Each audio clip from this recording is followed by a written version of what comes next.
네, 오늘 시간 함께 읽을 하나님 말씀 나훔서 1장의 말씀입니다. 나훔 1장의 말씀 제가 한 절 여러분이 한 절 교독하시고 마지막 절을 함께 합독하시겠습니다. 제가 먼저 읽겠습니다. 니느웨에 대한 경고 곧 엘고스 사람 나훔의 묵시의 글이라.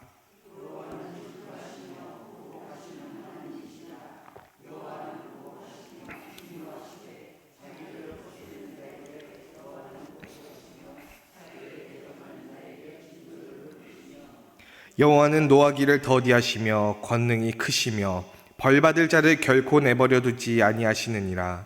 여호와의 길은 회오리 바람과 광풍에 있고 구름은 그의 발에 티끌이로다.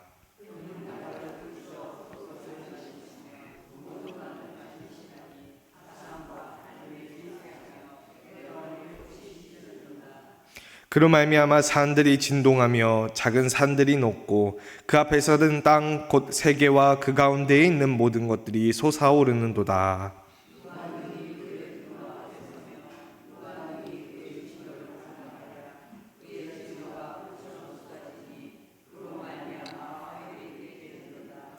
여호와는 선하시며 환난 날의 산성이시라. 그는 자기에게 피하는 자들을 아시느니라.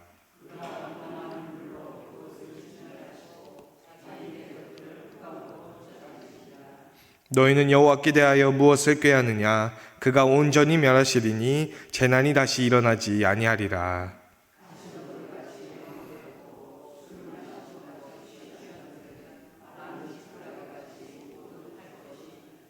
여호와께 악을 꾀하는 한 사람이 너희 중에서 나와서 사악한 것을 권하는도다.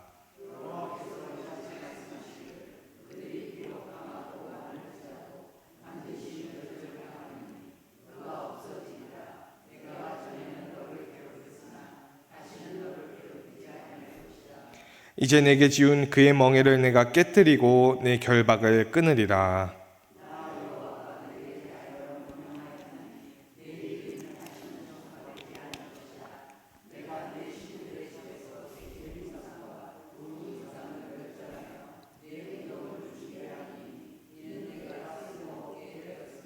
다 같이 볼지어다 아름다운 소식을 알리고 화평을 전하는 자의 발이 산 위에 있도다. 유다야 내 절기를 지키고 내 서원을 갚을지어다. 악인이 진멸되었으니 그가 다시는 내 가운데로 통행하지 아니하리로다 하시니라. 아멘. 네, 오늘 함께 읽은 나훔서의 말씀을 가지고서 나훔이라는 예언자에 대해서 함께 알아보고자 하는데요. 먼저 이 나훔이라고 하는 예언자를 여러분이 아마 좀 생소하게 들으셨을 것 같아요. 아마 저희가 성경 통독을 할 때나 이렇게 한번 쭉 지나가면서 읽지, 사실 저희가 아는 예언자들 생각해 보면 주로 이사야, 예레미야, 에스겔 같은 그런 예언자들은 많이 접하는데, 특히 이 나훔이라는 예언자는 아마 잘 읽지 않는 말씀인 것 같습니다. 그래서 아마 생소하실 텐데요. 특히나 그 이유 중에 하나가 이 나훔이라고 하는 사람이 누구인지에 대해서 직접적으로 설명하는 구절이 성경 전체를 찾아봐도 한 군데도 없기 때문인데요. 먼저 1장 1절 말씀을 한번 보시면은 니느웨에 대해서 경고하는 엘고스 사람이다라고 하는 것, 딱 이것 외에는 저희가 직접적으로 나훔이 누구이다라는 것에 대해서 알 수 있는 정보가 하나도 없습니다. 니느웨라고 하는 것은 여러분도 아시다시피 아수르의 수도 도시라고 말씀드렸고요. 또 엘고스라고 하는 이름이 무엇이냐라고 하는데, 이 이름도요, 이 성경뿐만 아니라 그냥 그 고대 근동의 모든 문서들을 다 찾아봐도 엘고스라고 하는 것이 씨족, 민족의 이름인지 아니면은 무슨 지명을 이야기하는 건지 그런 거에 대해서도 전혀 등장하지 않기 때문에 저희가 다른 증거를 통해서만 대략적으로 이 사람이 언제 활동한 사람일 것이다 라고만 추측을 할 수가 있습니다. 그래서 3장 8절로 10절 말씀 한번 보시면요, 노아몬이라고 하는 지명이 나오고요, 구스와 애굽이라고 하는 말이 나오고, 그 다음에 그들이 포로가 되어 사로잡혀갔다라고 하는 그런 내용이 나옵니다. 그러니까 이 니느웨, 아수르라고 하는 강대한 국가가 노아몬과 구스와 애굽을 포로로 사로잡아갔다, 정복해서 이겼다라고 하는 것을 알 수가 있는데요. 여기서 몇 가지 역사적인 중요한 사실들을 짚어볼 수가 있습니다. 먼저 이 노아몬이라고 하는 지명은요, 이집트의 주요한 도시인 테베라고 하는 곳을 지칭하는 다른 말입니다. 이 지도를 보시면 여기가 이제 실제로 이제 고대 이집트가 다스렸던 지역을 이야기하는데요. 아니 왜 더 넓게 안 다스리고 저렇게 길고 좁게 만들었냐라고 생각하실 수도 있는데, 저 그 색깔이 칠해진 부분이 딱 나일강이 흐르는 부분이라서 그 이외에는 다 사막인 부분이기 때문에 이 물을 따라서 이 이집트가 다스리게 되었습니다. 그 저기 남쪽에 제가 빨간색 동그라미를 친 부분이 바로 테베라고 하는 지역, 노아몬이라고도 불리는 지역인데요. 이집트에서 굉장히 남쪽에 위치한 부분이죠. 그리고 또한 9절에 등장했던 아까 구스와 애굽이라고 하는 말은요, 이 구스라고 하는 것이 이집트 제25왕조 쿠시 왕조를 뜻합니다. 누비아 왕조라고도 불리고 에티오피아 왕조라고도 불리는데, 이 왕조의 파라오의 좀 특징 중에 하나는 이 쿠시 왕조는 이집트 최초의 흑인 왕조로 저희가 역사적으로 좀 알고 있는 사실입니다.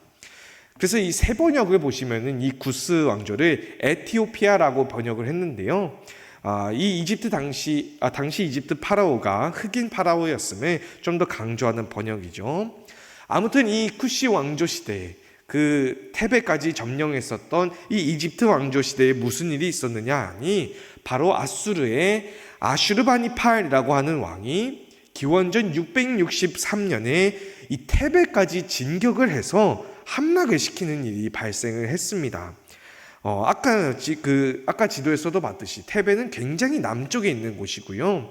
지금 이 지도에서도 보듯이 니느웨, 아수르의 수도는 오른쪽 위에 저 끝에 가 있고, 테베는 저 왼쪽 아래 남서쪽 끝에 가 있는 곳입니다. 그러니까 저 먼 곳까지 아슈르바니팔이라고 하는 왕이 원정을 떠나서 이집트의 테베까지 함락을 시켰다라고 하는 것을 알 수가 있는데요. 또 그 다음 사진을 보여주시면요, 이 사진은 실제로 이제 아슈르바니팔의 테베 정복을 그린 부조입니다. 그러니까 자신들의 업적을 굉장히 자랑스럽게 여기고 자랑하고 우리가 여기까지 가서 정복을 했다라고 그 스스로도 굉장히 중요하게 여겼다는 것을 저희가 알 수가 있습니다. 그래서 나훔이라고 하는 예언자에 대해서 저희가 알 수 있는 것은 최소한 기원전 663년 이후에, 그리고 그때 당시엔 북이스라엘은 이미 다 멸망한 상태니까 끌려간 북이스라엘 사람이거나 아니면 유다에 대해서 자주 이야기하니까 유다 사람일 가능성이 크다라고 저희가 이렇게만 추측할 수가 있습니다. 그런데 이 당시에 이 테베를 정복했던 아슈르바니팔이라고 하는 왕이 또한 역사적으로 굉장히 중요한 왕인데요. 왜냐하면 이 아수르 왕국의 마지막 전성기를 이끌었던 왕이기 때문입니다. 이 살벌하게 이게 사자를 맨손으로 목을 틀어잡고 이렇게 사냥을 하고 있는 모습을 볼 수가 있는데요. 이 아슈르바니팔이라고 하는 왕은요, 정복을 좋아하는, 테베까지 진격해서 정복하기를 좋아하는 왕이기도 했지만은 사자를 사냥하는 스포츠를 즐겼던 것도 보면은 개인의 무력도 굉장히 강했던 왕이었고요. 또한 저 사자를 잔혹하게 사냥하고 죽이는 그런 블러드 스포츠라고 불리는 예를 들어서 로마의 콜로세움과 같은 그런 스포츠를 즐겼던 왕이기도 했습니다. 그래서 나훔에서도요, 아수르 왕을 표현하기를 사자에 빗대서 표현하기도 하는데요. 2장 11절에서도 보면은 니느웨를 사자의 굴이라고 이야기하면서 그것들을 두렵게 할 자가 없었다. 이 니느웨, 아수르라고 하는 나라에 감히 그 사람들을 두렵게 만들 만한 자가 그 이전도 이후에도 없었다라고 하는 것을 언급하고 있습니다. 그러면은 무력이 강하고 힘이 센 왕이었으니까 머리도 근육으로 된 것 아니냐라고서 생각할 수도 있는데요. 아슈르바니팔 왕의 중요한 특징 중에 하나는 세계 최초의 도서관을 세웠다라고 하는 것을 알 수가 있습니다. 이 사진에 등장하는 것은 지금 영국 대영 제국 박물관에 소장되어 있는 그 아슈르바니팔의 도서관에서 출토된 유물들을 나오는데요. 저것들을 포함해서 훨씬 더 큰, 거의 제 키만한 그 높이의 엄청나게 긴 석판 부조들이 이 아슈르바니팔의 도서관이라고 하는 세계 최초의 도서관에서 나왔는데요. 그러니까 이 왕은요, 감히 전 세계 어느 누구도 건드릴 수가 없는 세계 최강, 가장 강한 힘을 가졌던 왕임과 동시에 도서관을 최초로 세운 것처럼 자신의 지식과 승리를 보존하고자 했던 지혜마저 겸비했던 왕이었다라고 저희가 알 수가 있습니다. 그러니까 문무를 겸비한 왕이었다라고 할 수가 있는데, 근데 다만 이 아슈르바니팔의 왕도요, 역시 아수르 왕이었는지 굉장히 잔혹한 왕이었습니다. 나훔서 3장 1절로 3절 말씀을 보시면은 니느웨를 향하여서 말하기를 피의 성이다 라고 이야기하면서요, 막 채찍 소리, 방귀 소리, 말 소리, 병거 소리, 기병, 칼, 창 같이 그런 무시무시한 그런 병장기들에 대해서 이야기하면서 수많은 사람들의 시체가 널브러져서 사람들이 시체에 걸려서 넘어지기까지 할 정도로 잔혹하고 피의 성이었다라고 언급을 합니다. 물론 저희가 알듯이 전쟁을 일으켜서 막 정복을 한 것도 그렇지만은 그 정복하고 나서 포로를 굉장히 잔혹하게 살해하고, 특히 자기를 향해서 반역을 한 사람들에 대해서는 아주 끔찍한 일을 자행하기도 했는데요. 한번 화면에 보여주시면은 오른쪽에 있는 저 기둥이 이제 아슈르바니팔 왕의 업적에 대해서 남긴 쐐기 문자 기록인데요. 이 어떠한 일을 행했는지 자세한 기록을 남기고 있는데, 그 기록 중에 이런 기록이 있습니다. 내가 죄를 지은 자들에게 아주 혹독한 형벌을 내렸다. 나는 그들의 얼굴을 파괴하고 피부를 벗기고 살을 도려냈다라고 하는 아주 잔혹하고 무시무시한 형벌을 내렸다는 것을 아주 자랑스럽게 기록하고 있습니다.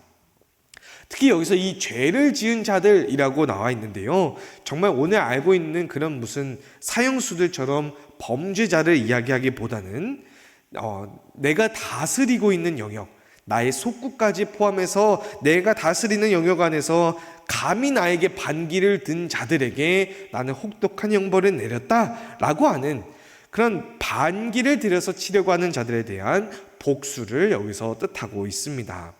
그러니까 나한테 대적하면은, 나한테 까불다가는 내가 너의 얼굴을 파괴하고 피부를 벗겨내는 혹독한 보복을 할 것이다 라고 하는 것을 비문에 자랑스럽게 나타내고 있는 것을 저희가 볼 수가 있습니다. 그래서 나훔 선지자가 활동했던 바로 이 시기는요, 바로 문무를 겸비한, 힘과 지혜를 겸비했지만 동시에 잔혹했던 아슈르바니팔 아수르 왕의 시대에서 활동했던 예언자로서 이 강대한 아수르 왕국의 수도 니느웨의 멸망이라고 하는 말도 안 되는 일을 사실은 여기서 예언하고 있던 예언자였습니다. 그래서 그 나훔이라고 하는 예언자가 과연 어떤 말씀을 전했는지 알아보고자 하는데요. 먼저 2절 본문 말씀 2절 말씀을 보시면은 나훔은 하나님께서 누구신지에 대해서 선포하는 말씀을 전합니다. 그러니까 하나님의 속성에 대해서 이야기하는데, 여기서 보시면은 하나님께서는 질투하시고 보복하시고 또 보복하시고 진노하시는 하나님이시다라고 이야기하면서, 특히 자기를 거스르는 자에게 보복하시고 하나님께 대적하는 자에게 진노를 품으시는 하나님이시다라는 말씀을 전합니다. 어디서 방금 들어본 말 같지 않나요?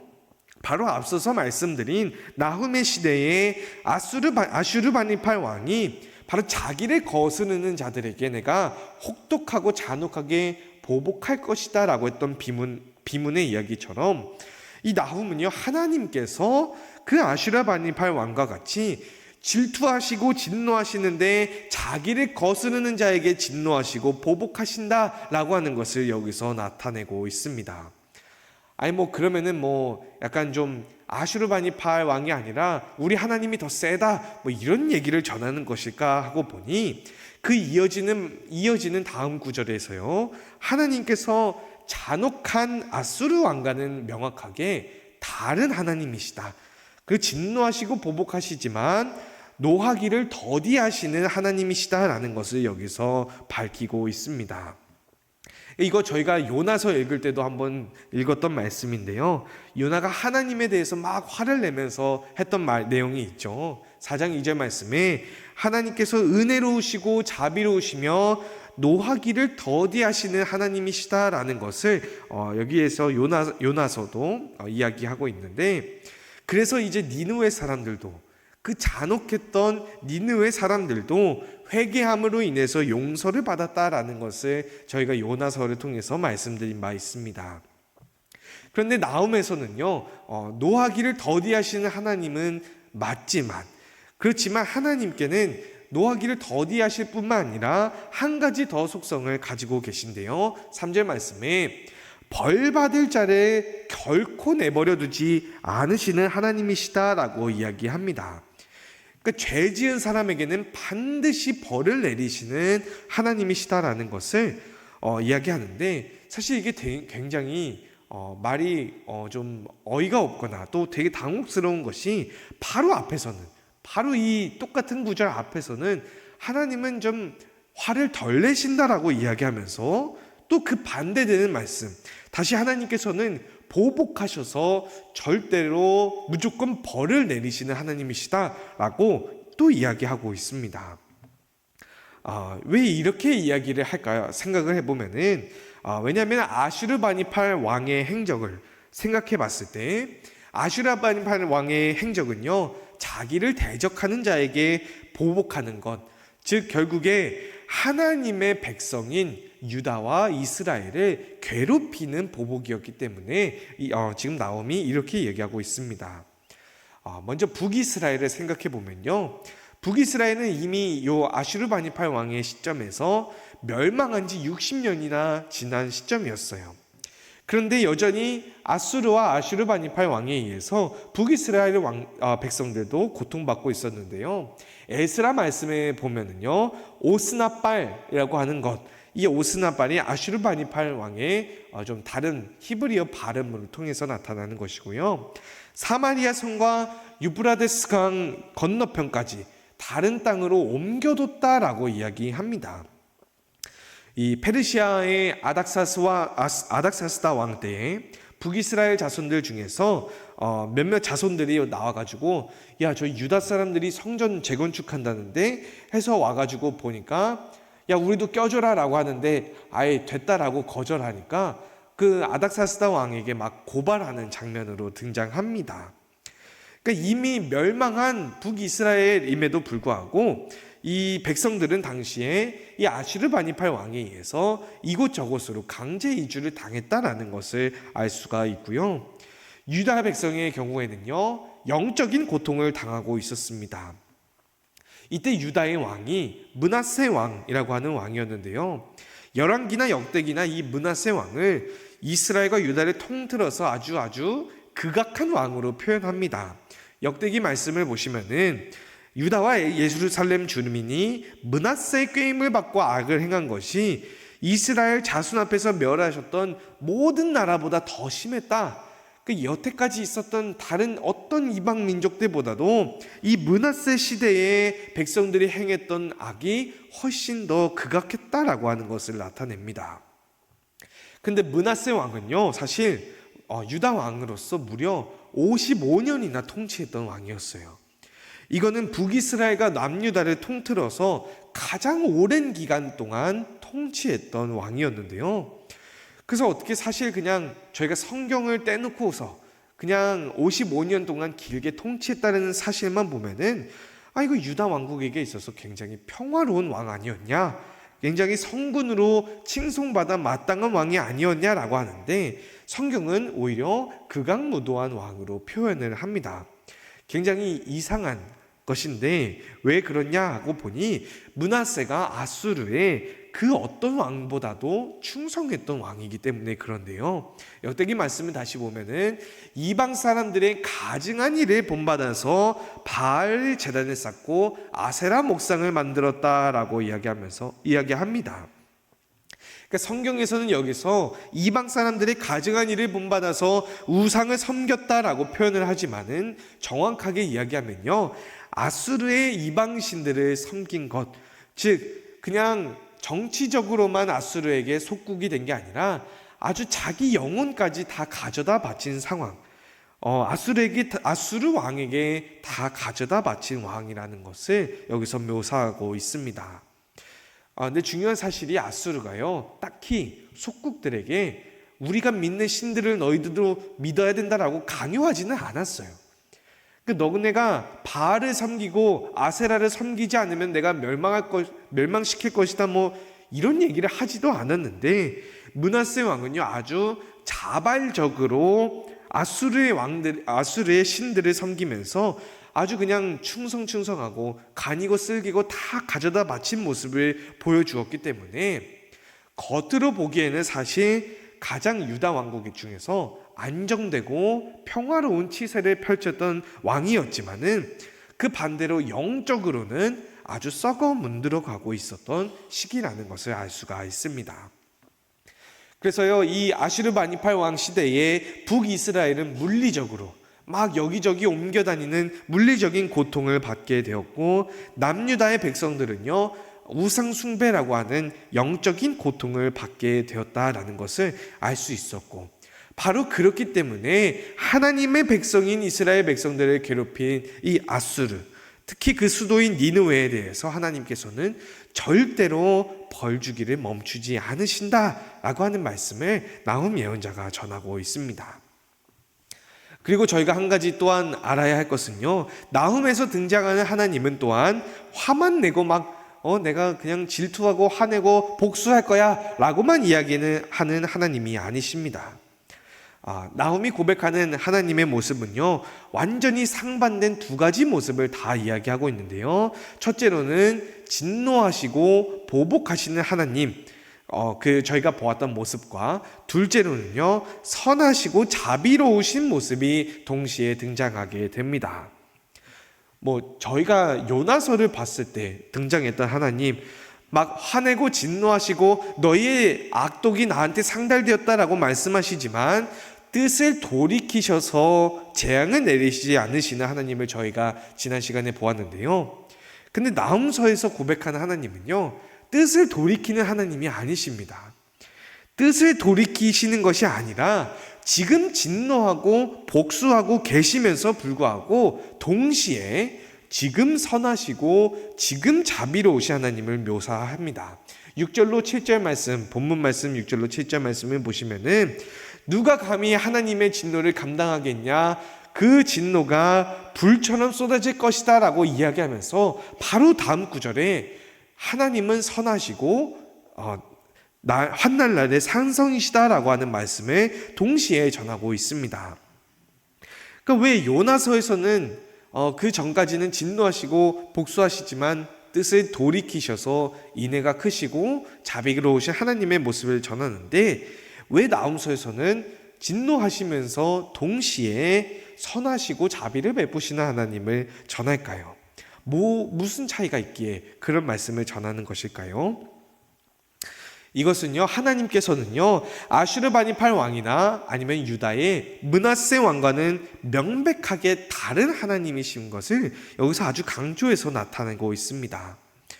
먼저 아슈르바니팔 왕은요 보복하고 진노하는 왕이지만 선한 왕은 아니었습니다. 나에게 거스르는 자들은 내가 혹독하게 복수할 것이다 라고 했던 그것, 속국에서 또한 사람과 돈을 착취하고 포로를 학살하는 왕이었습니다. 물론 아수르 사람들에게는, 니느웨 사람들에게는 되게 좋은 왕이었겠죠. 막 도서관도 세워주고 속국에서 빼앗은 돈을 가지고 더 잘 나라를 발전시키는 좋은 왕이었을지도 모르겠지만, 그 학살하고 그런 모습을 통해서는 보복하지만 선하지는 않았던 왕이었다라는 것을 알 수가 있습니다. 그런데 요나서에서도 저희가 보았듯이요, 용서를 구하는 이들에게 뜻을 돌이키시는 하나님과는 다르게 또 이 아슈르바니팔 왕은요 완전히 반대자들을 없애버리는 왕이었다라는 것을 알 수가 있는데요. 반면에 하나님께서는요, 또 므낫세 왕처럼 보복하지도 않고 그냥 복수하지 않고 화내지도 않고 그냥 순응하기만 하는 하나님이 또한 아니셨습니다. 므낫세 왕은 복수하지 않았어요. 진노하지 않았어요. 질투하지 않아서 아수르 왕에게 그냥 다 가져다 바치고 그냥 순둥순둥하게 있으면은 나라가 평화롭고 잘 안정되겠지라고만 했습니다. 그런데 하나님께서는요, 그냥 선하고 자비로우실 뿐만 아니라 잘못된 것에 분노하고 대적하는 이들에게 보복하는 건 바로 이것은요, 하나님의 공의의 속성이라는 것을 저희가 볼 수가 있습니다. 본문 말씀 11절 말씀을 보시면은 악을 꾀하는 한 사람 아슈르바니팔 왕이 너희들에게 다가와서 사악한 것을 이방 신들을 권한다라고 하는 것을 이야기하면서요, 므낫세 왕의 시대에 아수르 왕에게 막 깊이 순종하고 나라를 편하게 다스리는 것, 아주 사악한 것이고 큰 유혹이다라는 것을 여기서 전하고 있습니다. 저희의 상식을 통해서는 나라를 평화롭게 잘 다스리고 안정되게 백성들을 다스리는 것이 좋은 덕목이라고 생각할 텐데, 오히려 그것은요, 하나님이 보시기에 악을 꾀하는 사람이 사악한 것을 권하는 것이고 그것에 굴복하는 것은 하나님께서 기뻐하시는 일이 아니다라고 하는 것입니다. 그래서 본문 말씀 12절 말씀에서는요, 너네가 아무리 강하고 힘이 셀지라도 불구하고 내가 반드시 너희를 멸하고 너희가 아예 이 지도상에서 없어지리라 라고서 하나님께서 여기서 보복하시겠다라고 하는 것을 강렬하게 말씀하고 계십니다. 또한 그냥 단순히 아수르를 물리칠 뿐만 아니라 본문 말씀 14절 말씀을 보시면요, 유다의 영적인 상태를 회복하기 위해서 아수르의 모든 우상들을 내가 멸절하리라 라고 말씀하시는데요, 신들의 집에 새긴 우상과 또 부은 우상들을 멸절하며 너희의 무덤을 준비하겠다라고 하시는 하나님의 말씀은요, 사실 이 우상과 신전을 멸절하는 일은 당시 고대 근동 국가에서 승전 국가가 의뢰하는 일이었습니다. 그러니까 우리가 믿는 신이 너네가 믿는 신을 이겼다라고 하는 그런 제의적인 선포 행위였는데요.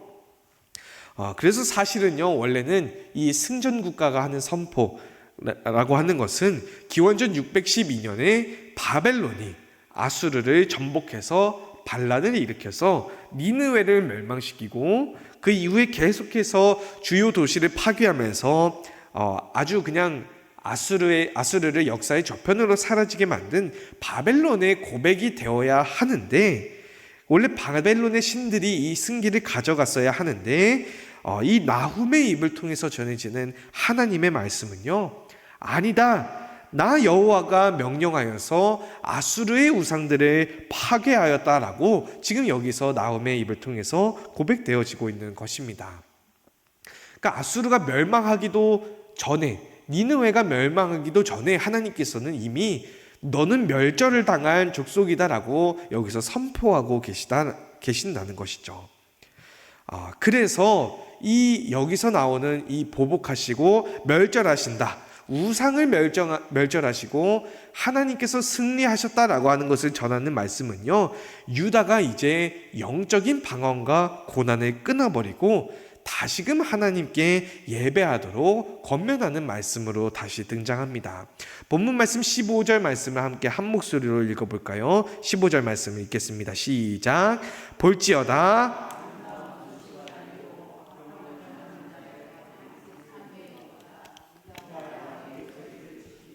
내 서원을 갚을지어다.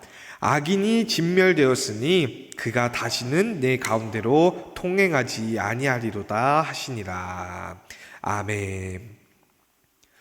여기서 저희가 볼 수 있듯이요, 유다의 구원도요, 무조건적인 구원으로 나타나는 것이 아닙니다. 중요한 것은 유다야, 내 절기를 지키고 내 서원을 갚을지어다. 다른 말로 하면은 하나님 앞에 예배드리는 그 예배를 다시 회복하라라고 하는 것이 이 나훔의 중요한 말씀입니다. 아수르는 반드시 멸망하게 되어 있어요.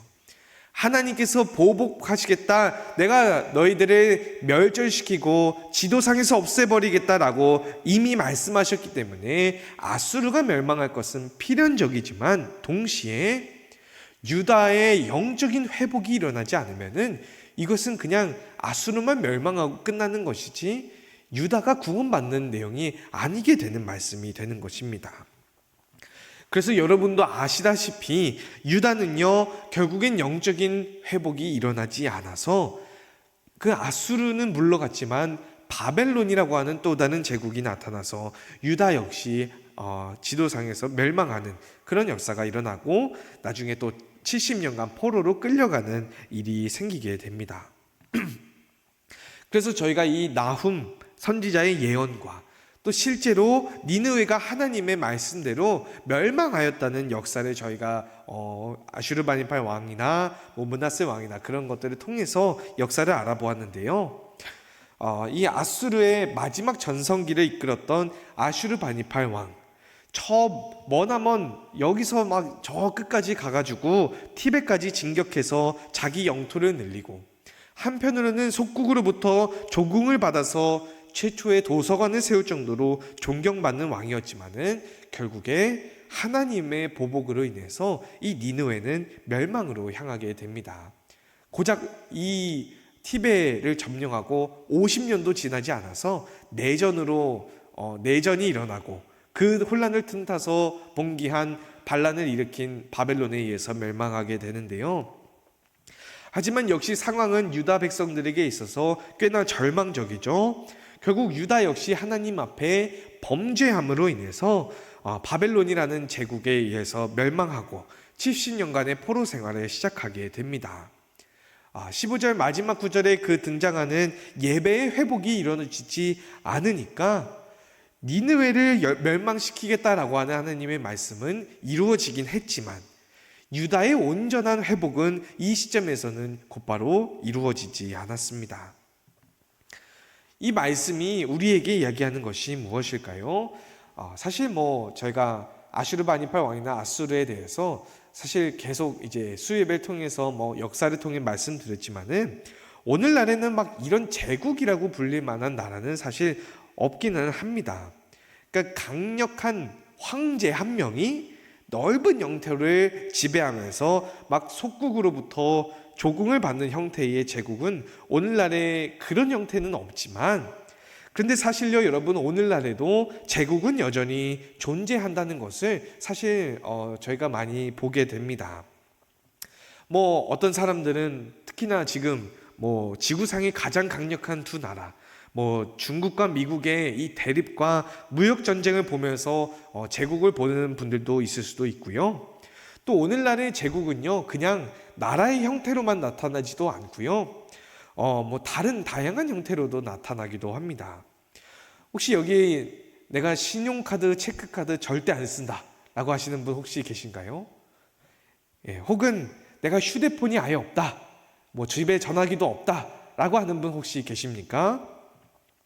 그래서 오늘날의 제국은요 나라의 형태도 있지만은 기업의 형태일 수도 있고, 혹은 다른 여러 권력의 형태로 나타나고 있습니다. 이제 정말 생각해보면 이 휴대폰 없이, 카드 없이는 살아갈 수도 없을 만큼 저희 생활에 너무나도 편리하고 그런 것들이 주어지고, 또 저희가 그것에 대해서 마치 조공을 바치듯이 요금을 내면서 살아가고 있는데요. 누구는 그냥 기업과 소비자의 관계일 뿐 아니냐라고 생각할 수도 있지만은, 전 특히 이번에 그 SKT 사건을 겪으면서 제가 유심치 바꾸고 싶어도 도저히 바꿔주지도 않고 책임 회피하려고만 하는 그런 모습들을 보면서 느낀 것은, 과거의 제국들은요 아수르, 바벨론, 페르시아, 로마 같은 이스라엘이 경험했던 그런 제국들은 힘의 원리로, 무기의 원리로, 진짜 개인의 무력과 또 나라의 부강한 것에 라고 하는 힘의 원리로 사람들을 제압하고 하나님으로부터 멀어지게 만들었다면은, 오늘날의 제국은요 사실 돈의 원리로 사람들을 포로로 삼고 하나님으로부터 멀어지게 만들고 있다는 것을 저희가 살면서 많이 체험하고 있습니다. 그 뭐 어떻게 하라는 거냐? 지금 당장 은행 가서 다 해지시키고 뭐 휴대폰 해지시켜버리라는 거냐라고 하는 뜻이 아닙니다.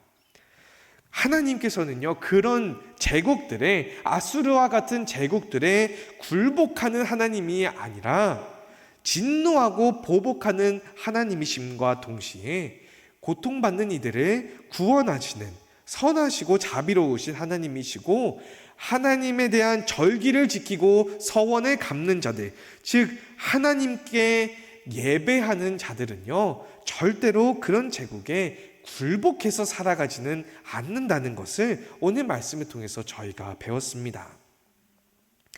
다른 말로는요, 결국에 아수르와 바벨론, 페르시아, 로마에 이르기까지 과거에 존재하는 모든 제국들은요, 오늘날에 다 멸망해서 사라졌습니다.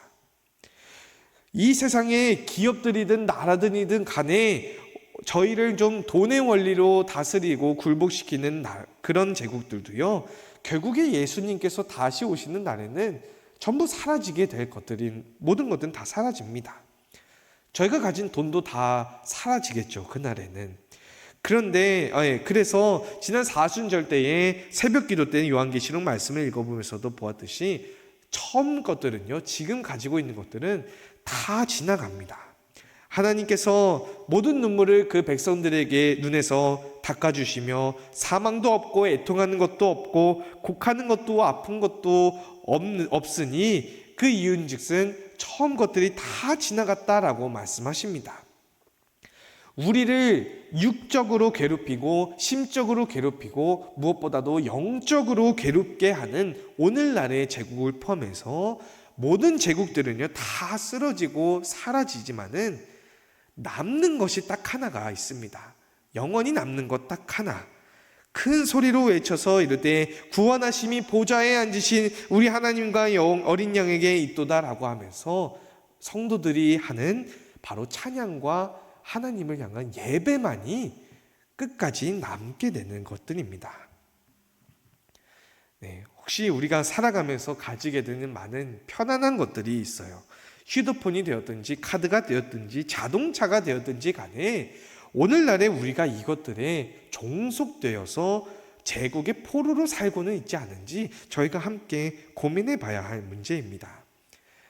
저도 최근까지도 참 이 휴대폰에 매몰되어서 살았던 순간들을 되돌아보면은 많이 회개하게 되는데요. 예배 시간에도 뭐 울림 하나만 오면은 막 그 휴대폰 한번 봐야 되고, 안 보면은 좀 뭔가 세상이 뭐 절단날 것만 같은 마냥 휴대폰을 아주 달고 살았던 모습을 저도 많이 회개하게 되는데요. 그 모습이 어떻게 보면 하나님 앞에서 선하지 못했던 아수라 왕 같은 제국에 므낫세 왕처럼 이미 물들어서 살았던 모습은 아닌지 저희가 돌아보게 됩니다. 하나님 앞에서 아수르도 그렇고 바벨론도 그렇고 페르시아도 그렇고 로마도 그렇고 그 모든 제국들이 다 지나갔던 것들과 같이 오늘 우리를 편하게 해주고 우리를 속박하는 그 모든 것들은요, 다 지나가는 것들입니다. 그런데 결국엔 마지막까지 남게 되는 것, 마지막까지 성도들이 해야 할 일 한 가지를 생각해 본다면은 바로 하나님을 예배하는 일만이 성도들이 처음부터 마지막까지 해나가는 일들입니다. 오늘 본문 말씀 15절 말씀을 다시 한번 한 목소리로 함께 읽어보겠습니다. 시작. 볼지어다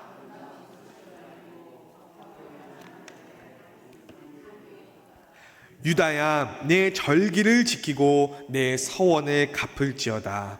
악인이 진멸되었으니 그가 다시는 내 가운데로 통행하지 아니하리로다 하시니라.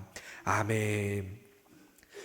오늘 함께 읽은 이 나훔서의 말씀처럼요, 저희가 그렇게 하나님 앞에서 예배를 회복하고 나아갈 때에 우리를 영적으로 괴롭게 만들고 물들게 하는 제국에 굴복하지 않고 그들이 저희로 통행하게 만드는 것이 아니라 오히려 저희가 하나님과 동행하게 나아가는 그런 예배를 다시 한번 회복하자고 다짐하며 나아가는 여러분과 제가 될 수 있기를 주님의 이름으로 소망합니다. 기도하시겠습니다. 사랑이 많으신 하나님 아버지, 감사합니다. 저희가 세상 가운데서 많이 주님을 잊고서 살아갔던 순간들이 있지만 다시 한번 이 자리에 함께 나와서 주님을 향한 예배를 드리게 하신 주님 감사합니다. 사랑이 많으신 하나님, 저희가 나흠 예언자의 말씀을 통하여서 문무를 겸비하지만 여전히 잔혹했던 아슈르바니팔 왕과 그에게 굴복해서 결국에 멸망으로, 유다를 멸망으로 이끌었던 므낫세 왕의 모습을 봅니다. 사랑이 많으신 하나님, 저희가 하나님 앞에서 이 세상에 여전히 존재하는 돈의 원리와 다른 무수한 다양한 원리로 저희를 굴복하고 속박하는 제국들에 저희가 굴복하며 살아오진 않았는지 저희를 돌아봅니다.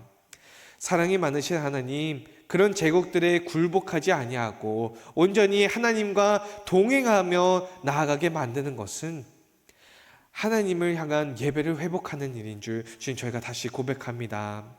사랑이 많으신 하나님, 저희가 날마다 주님과 동행하는 삶, 저희가 각자의 자리에서도, 삶의 자리에서도 하나님을 향한 예배를 놓지 않는 삶을 살아가게 하여 주시옵소서. 언제나 하나님을 향하며 주님의 은혜의 자리를 사모하며 하나님과 동행하기를 간절히 바라며 날마다 예배하며 나아갈 때에 그 아수르와 같은 제국들이 저희를 통하는 것이 아니라 하나님께서 삶 가운데서 날마다 저희를 동행하시는 줄 믿으며 날마다 예배하며 나아갑니다.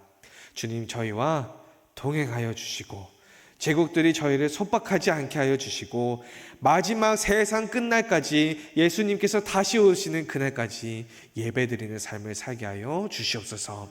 감사드리며 찬양받고 예배받기에 합당하신 우리 구주 예수 그리스도의 이름 받들어 기도드리옵나이다. 아멘.